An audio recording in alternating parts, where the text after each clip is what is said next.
වඳින්න කලින් අපිට කොච්චර ගැළපෙනා වගේ පෙනුණා. ඇඳලා පස්සේ තමයි අපිට තේරෙන්නේ. ඒ වඳින්න කලින් සුද්ධවන්තයෝ වගේ ඉන්න පිරිමි. අනුන්ගේ හෙළුව එළියට එන්නේ බැඳලා පස්සේ. ගෑනුන්ගෙත් එහෙම. සබන් කසාදයක් කරනකොට 100,000 වාරයක් නෙමෙයි ලක්ෂ වාරයක් හොයලා බලන්න කියන්නේ අන්න ඒක. එහෙනම් ඉතින් මේ ගැන CID එකෙන් දාලා තමයි හොයන්න වෙන්නේ. නෑ. ඒවා 100ට දාලා හොයන්න බෑ. මාර පිරිමි ඉන්නවා. ලෝකෙටම සාන්තුවරු වගේ පෙන්වට ගෙදර ගෑණි ඉස්සරහා අමු තිරිසන්. ඒවා ඉතින් කසාදෙට කලින් හොයන්න බෑ බං. ඒවා හුවෙන කසාද බැඳලා පස්සේ. එතකොට ඉතින් ගෑණි පරක්කු වැඩි. ඒ වුණාට දැන් ඔයා කින විදිහට හොයන්න එපා. මම උඹට එක ක්‍රමයක් කියන්නම්.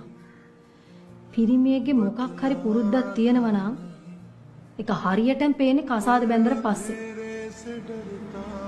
කොල්ලෙක් කසාදෙට කලින් කෙල්ලෙකුට අතක් පුසනවා කියලා කියන්නේ කසාද බැඳලා පස්සේ ඒකට දිගටම ගුටි කඳ වෙනවා කියන එක.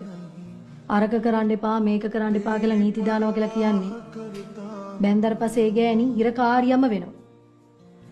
ඔය බඳින්න කලින් පොඩ එක ගැන සැක කරනවා කියලා කියන්නේ බැඳලා පස්සේ හැමදේම සැක කරන්න අරගෙන ඒ ගැනගේ මුළු ජීවිතේම අපායක් කරනවා.